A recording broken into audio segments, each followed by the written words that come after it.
So hello everyone and welcome back to my channel. हमने पिछले part में पढ़ा था कि किलोमीटर पर आवर को मीटर पर सेकेंड में कैसे कन्वर्ट करेंगे और मीटर पर सेकेंड को किलोमीटर पर आवर में कैसे कन्वर्जन करेंगे। मैं बेसिकली आप लोग को बता देती हूँ कि स्पीड क्या होती है और एसआई यूनिट्स क्या होते हैं उसके। स्पीड कोई भी मूविंग ऑब्जेक्ट का डिस्टेंस कवर जो होता है उसको बोलते हैं स्पीड। सपोज अ पर्सन, एक आदमी है, उसे मार्केट जाना है। अब मार्केट जाने के लिए वो जितने भी देर चला, वो मूविंग ऑब्जेक्ट की जो डिस्टेंस कवर हो रही है उसको हम बोलेंगे स्पीड। अब हमारी स्पीड की एसआई यूनिट क्या होती है? मीटर पर सेकेंड। नाउ अब हम इस पार्ट में पढ़ेंगे मेजरिंग स्पीड।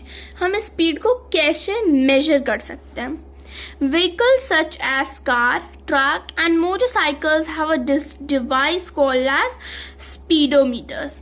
सपोज हमने अपनी, जैसे हमारे पास स्कूटी है या बाइक है, तो उसमें ऐसा कुछ ऐसा सर्कुलर वे में ऐसा कुछ बना होता है। तो जो हमारे कार, ट्रक्स और मोटरसाइकिल्स में जो बना होता है इसको हम बोलते हैं स्पीडोमीटर। इसका काम क्या होता है? This displays the speed of the vehicle in kilometre पर आर। अब जो हमारे कार्स में लगा होता है, वो कार्स वगैरह को हम मेजर करने के लिए, हमारा स्पीड मेजर करने के लिए क्या ऐड होता है? स्पीडोमीटर, जो हमारे स्पीड जो है व्हीकल की वो किलोमीटर पर आवर में वो मेजर करती है। The speedometer measures the speed of the vehicles at specific movements, that is instantaneous movements. अब वो हमारे कुछ स्पेसिफिक मूवमेंट में ही हमारा स्पीडोमीटर अपने मूवमेंट स्पीड को मेजर करता है। Vehicles also have an odometer that displays the distance traveled।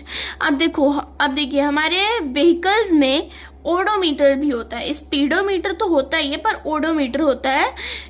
Speedometer का काम क्या होता है कि वो हमारे स्पीड मेजर करता है, और ओडोमीटर हमें ये दिखाता है कि हमने कितना डिस्टेंस ट्रैवल किया। वो किलोमीटर पर आवर में दिखाता है स्पीडोमीटर, और ओडोमीटर सिर्फ किलोमीटर्स में दिखाता है कि हमने कितना डिस्टेंस कवर किया।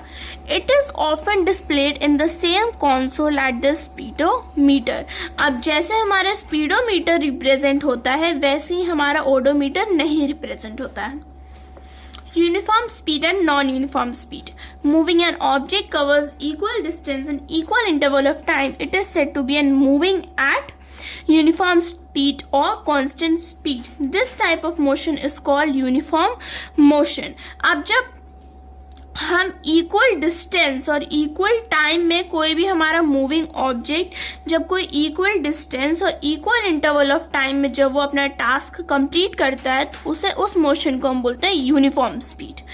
If an object covers unequal distance in equal time, in equal interval of time, equal distance in unequal time interval, it is said to be moving at a non-uniform speed. This type of motion is known as non-uniform motion. Suppose there is a car race. एक car race होती है, तो starting point उनका equal रहता है कि हाँ, जब एक कार मूव करेगी तभी दूसरी कार मूव करेगी। पर एंडिंग पॉइंट पे तो ऐसा होता नहीं है कि दोनों कार एक साथ पहुंच जाए, कोई एक कार ही विन होगी। वो क्या हो गया हमारा non uniform motion, because equal time वो नहीं ले रही है और इक्वल डिस्टेंस भी नहीं ले रही है, तो ये अनइक्वल डिस्टेंसेस पे है, उसे हम बोलेंगे नॉन यूनिफॉर्म मोशन।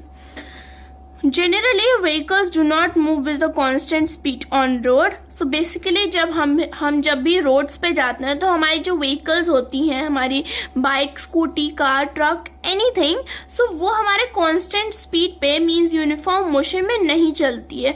वो इक्वल डिस्टेंस पे नहीं चलेगी और इक्वल इंटरवल ऑफ टाइम में भी नहीं चलती है।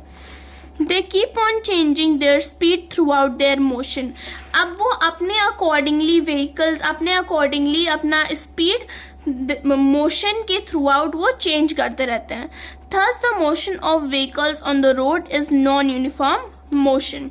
अब नॉन यूनिफॉर्म मोशन का ये एक एग्जाम्पल भी है कि जो हमारे व्हीकल्स रोड पे चलते रहते हैं वो नॉन यूनिफॉर्म हुए, बिकॉज वो अनइक्वल डिस्टेंसेस ट्रैवल कर रहे हैं, वो इक्वल टाइम में नहीं ट्रैवल कर रहे हैं और इक्वल डिस्टेंस भी नहीं वो ट्रैवल कर रहे हैं. So we calculate the average speed of the moving object. Average speed, total distance traveled, total time taken. अब हमें average speed निकालने के लिए this is the formula कि total distance पहले हम ऊपर लिखते हैं and total time taken लिखते हैं नीचे. So that's it for today. Hope you like the video. If you like the video, do like the video, share the video and subscribe the channel. Thank you.